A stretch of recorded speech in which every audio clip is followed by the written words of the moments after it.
வணக்கம். என் பேர் தீபா. நான் கும்பகோணம்ல இருக்கேன். நான் ஒரு 5, 6 வருஷத்துக்கு முன்னாடி பாரம்பரிய ஜோசியம் கற்றுக்கிட்டேன். பலன் சொல்ல வர அந்த சமயத்தில் கோவிட் வந்துடுச்சு. ஸோ என்னால் ஃபர்தராக கண்டினியூ பண்ண முடியல.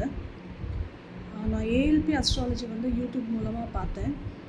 அதில் 10 வருஷத்துக்கு ஒரு தடவை லக்னம் வளரும் அப்படின்னு சொல்கிறதே எனக்கு ரொம்ப ஆச்சரியமாக இருந்தது. ஸோ நான் அதை எப்படியாவது கற்றுக்கணும், என்னோடய பசங்களுக்காக தான் நான் ஜோசியம் படிக்கவே ஆரம்பித்தேன். அவங்களோட லைஃப் எப்படி இருக்கும், அவங்க ஃப்யூச்சரை ப்ரிடிக்ட் பண்ணணும் அப்படின்றதுக்காக தான் நான் படிக்கவே ஆரம்பித்தேன்.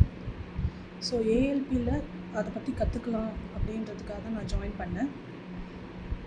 ஸோ ஐயா இந்த அளவுக்கு இவ்வளோ பெரிய விஷயத்தை எல்லாருக்கும் கிடைக்கணுன்ற அளவுக்கு பண்ணியிருக்காங்க. ஸோ நான் இனிமேல் ஃபர்தராக அதை கற்றுக்கிட்டு எப்படி வாழ்க்கையில் மற்றவங்களுக்கு உதவி பண்ண முடியும், எல்லாருக்கும் எப்படி ஹெல்ப்ஃபுல்லாக இருக்கலாம், இதை தெரிஞ்சுக்கிட்டாலே மற்றவங்களுக்கு உதவி பண்ணுறதுக்கு சுலபமாக இருக்கும்.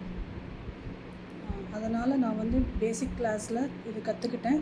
ஸோ என்னுடைய ஃபேமிலியில் இருக்கிறவங்க ஜாதகத்தை ப்ரெடிக்ட் பண்ணுறதுக்கு எனக்கு ஹெல்ப்ஃபுல்லாக இருக்குது.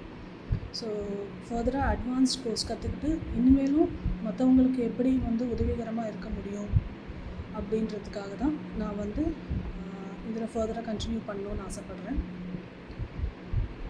ஸோ நம்மளாலே நமக்கு எந்த நேரம் நல்ல நேரம், எப்போ நமக்கு எந்த காரியம் பண்ணலாம் அப்படின்றத நம்மளாலே ஃபைண்ட் அவுட் பண்ணிக்க முடியும். ஸோ இந்த ஈஸி மெத்தடை கொடுத்த ஐயாவுக்கு ரொம்ப நன்றி. Thank you so much.